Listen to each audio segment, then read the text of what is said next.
Assalamualaikum warahmatullahi wabarakatuh. Perkenalkan kami dari kelompok 2 kelas perencanaan wilayah. Kami akan mempresentasikan penerapan masuk OVOP dalam mengembangkan produk unggulan batik jenis di Desa Alamaputro, Kecamatan Sidoarjo. Next. Berikut adalah anggota kelompok kami. Next. Berikut adalah outline pembahasan hari ini. Yang pertama itu ada pendahuluan, lalu ada gambar lumbung, lalu ada tinjau pustaka, pembahasan, dan yang terakhir ada penutup.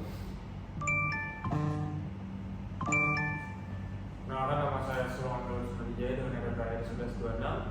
Hari ini kita masuk ke bagian latar belakang, yaitu latar belakang batik jetis merupakan batik khas Sidoarjo dan salah satu produk merupakan sumber daya di Desa Lemah Puro di Kabupaten Sidoarjo. Belakangan ini jumlah pengusaha batik kian lama kian menurun. Untuk itu perlu adanya pengembangan khusus terhadap sektor batik jetis karena sektor tersebut memiliki potensi yang besar dan luas, seperti bisa diekspor ke luar negeri. Lalu untuk itu kelompok kami memiliki inisiasi untuk mengimplementasikan konsep OVOP untuk keberlanjutan dan perkembangan ekonomi di desa. Lalu ini rumusan masalah yang kami dapatkan, yaitu pertama, rumusan masalahnya apa saja parameter OVOP diharapkan untuk diterapkan pada produk unggulan batik jetis. Lalu bagaimana pengembangan produk OVOP di Desa Lemah Putro. Dan ditemukan tujuan seperti berikut: mengidentifikasi parameter OVOP pada produk unggulan batik jetis dan merumuskan strategi arahan pengembangan produk OVOP di Desa Lemah Putro. Kalau ada tinjau pustaka, yang pertama produk unggulan merupakan cerminan dari kemampuan satu wilayah dan mengoptimalkan potensi sumber daya yang dimilikinya oleh Sudarsono tahun 2001. Lalu ada OVOP merupakan konsep pengembangan produk unggulan yang unik dan memiliki ciri khas pada satu wilayah atau desa oleh NDRJ DKK, dan produk OVOP ini memiliki ciri yaitu hanya dimiliki oleh wilayah tersebut. Lalu ada analisis SWOT, yaitu berfungsi untuk mengidentifikasikan beberapa faktor secara sistematis untuk menentukan faktor-faktor pendorong dan penghambat pertumbuhan dan pengembangan objek yang diaman oleh Permadi tahun 2015. Ya, mungkin selanjutnya nama saya Dandri Ditya Putra dengan NPTRAI 1168. Selanjutnya itu adalah gambaran umum. Nah, pertama itu ada kondisi geografis. Desa Lemah Putro itu merupakan sebuah kelurahan yang terletak di Kecamatan Sidoarjo, Kabupaten Sidoarjo, Jawa Timur. Nah, desa ini itu terdapat dataran rendah dengan ketinggian rata-rata itu 3 meter di atas permukaan laut, membentang seluas 5,41 km persegi. Adapun batas wilayah Desa Lemah Putro itu batas utaranya itu adalah Kelurahan Magersari, terus batas selatannya itu adalah Desa Sidokare, batas timur itu Desa Sidokumpul, dan batas barat itu Desa Banjargedung. Nah, ini adalah kondisi demografinya. Desa Lemah Putro itu adalah sebuah kelurahan di Sidoarjo, Jawa Timur, memiliki populasi yang terus berkembang, yaitu mencapai 8.402 jiwa dengan 2.278 kakak.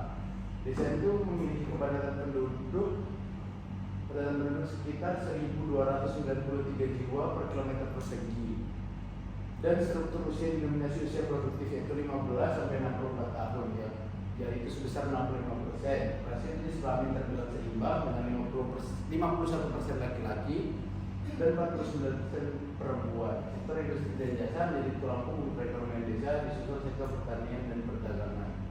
Meskipun tingkat pendidikan tergolong sedang dengan mayoritas berpendidikan SD dan SMP, semangat untuk belajar dan berkembang terus digalakan. Islam menjadi agama mayoritas daerah sana dan suku Jawa mendominasi suku bangsa di desa ini.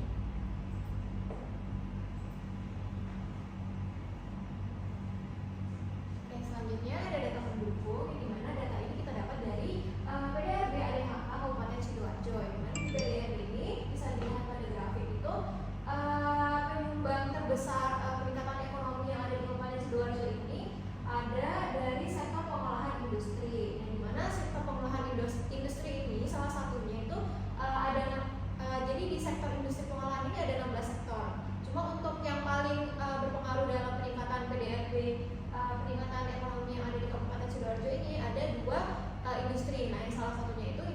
tekstil, dan pengolahan pakaian jadi.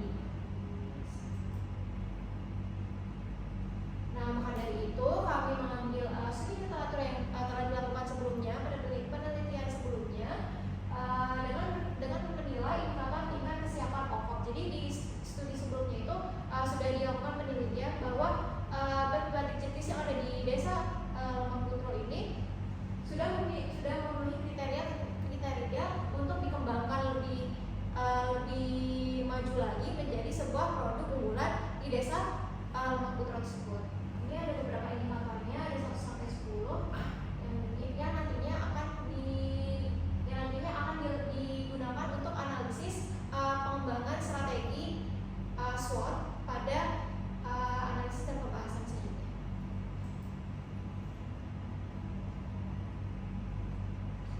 Perkenalkan, nama saya Bisa Azhar Fikri dengan NPP terakhir 1114 yang dimana saat ini kami memasuki pada bab pembahasan. Oke, sekarang untuk potensi remaja sendiri pada OVBC ini potensinya sendiri yakni yang pertama ada pelestarian produk batik melalui produksi batik antar generasi. Yang kedua ini ada keanekaragaman motif dan warna. Dan yang terakhir permintaan batik di Indonesia dan mancanegara terus meningkat. Selanjutnya untuk masanya sendiri proses pengolahan masih tradisional, belum melibatkan teknologi. Sedangkan yang terakhir kurangnya inovasi di bidang pemasaran pada sosial media. Next. Lalu untuk prinsip OVOB dalam pengembangan produk unggulan sendiri ini ada 3, Human Resource Development, Local and Global, Self-Reliance and Creativity. Pada Human Resource sendiri ini pengadaan training, penyuluhan dan kursus batik secara bertahap dan memberikan bantuan tenaga pengajar di bidang tersebut melalui pemerintah. Untuk Local and Global ini batik tulis jetis juga mempromosikan secara online melalui website yaitu ada www.kampungbatik.com. Namun promosi yang dilakukan hanya mencakup pasar nasional dan kurang mencakup pasar global. Sedangkan untuk yang self-reliance and creativity ini, pemerintah memfasilitasi proses produksi batik dengan mengadakan pengujian keadaan mutu dan teknis pembuatan batik yang lebih efektif dan modern. Perkenalkan, nama saya Sandra Rantini dengan NPK 1130. Jadi sebelum kita masuk ke analisis SWOT, kita perlu melakukan identifikasi faktor internal dan faktor eksternalnya. Nah, untuk mengetahui faktor internalnya, kita menganalisis melalui dari strength dan weakness-nya. Untuk strength dari produk unggulan batik jetis ini ada 3, yaitu keanekaragaman motif, dukungan kebijakan pemerintah, serta produk batik eksklusif yang dikeluarkan oleh batik jetis ini. Kemudian untuk weakness-nya atau kelemahan dari produk unggulan batik jetis ini ada 3 juga. Yaitu yang pertama keterbatasan media pemasaran yang sudah dijelaskan oleh rekan saya tadi. Yang kedua yaitu sistem pengolahan yang masih tradisional. Yang ketiga yaitu kurangnya quality control pada saat produksi di batik jetis ini. Kemudian untuk faktor eksternalnya yaitu adalah peluang dan ancaman. Untuk peluangnya sendiri di batik jetis ini tuh sangat tinggi permintaan konsumennya. Yang kedua karena produksinya ini luas sehingga dapat menciptakan lapangan pekerjaan. Untuk ancamannya sendiri yaitu adanya persaingan produk dan hak cipta motif batik dari jetis ini tuh belum didaftarkan, jadi masih bisa ditiru. Next. Oke, selanjutnya yaitu kita merumuskan strategi. Ada 4 strategi. Yang pertama itu strategi dari strength dan opportunity-nya dihasilkan bahwa strateginya itu memperkuat merek dan identitas, meningkatkan kualitas produk, memperluas jangkauan pasar, memperkuat kerjasama dengan stakeholder. Untuk strategi dari strength dan trend-nya dihasilkan yaitu dengan cara bekerja sama dengan desainer dan retail fashion. Yang kedua yaitu mempromosikan wisata batik jetis ini sendiri. Yang ketiga yaitu memanfaatkan platform e-commerce. Nah, untuk strategi dari weakness dan opportunity-nya yaitu dilakukan memperkuat kehadiran digital.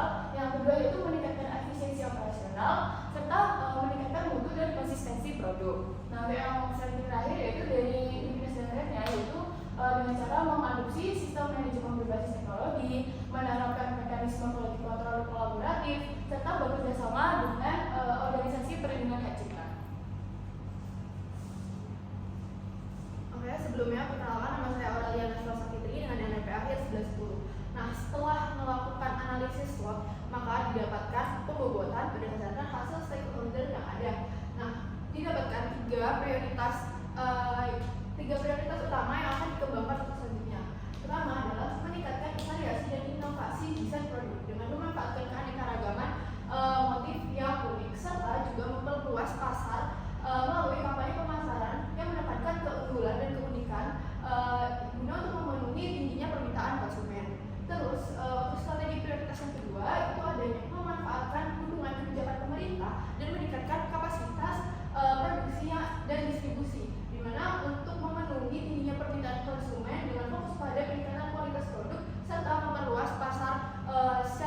domestik maupun secara internasional.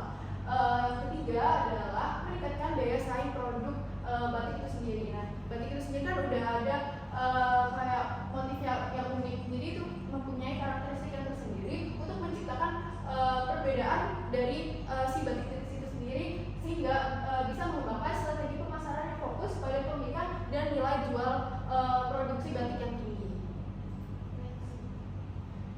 Nah, setelah melakukan analisis SWOT dan ditemukan adanya strategi prioritas dan juga adanya karakteristik dan OVOP itu sendiri dan juga parameter yang sudah ditentukan, maka kita menentukan 3 arahan pengembangan. Yang pertama adalah memanfaatkan keanekaragaman motif batik sebagai dasar utama untuk mengembangkan produk dan pemasaran. Seperti yang sudah disebutkan sebelumnya bahwa batik titis ini mempunyai keunikan tersendiri, maka kita bisa memanfaatkan motif batik itu sebagai hal yang menonjol di dalam pengembangan batik titis ini.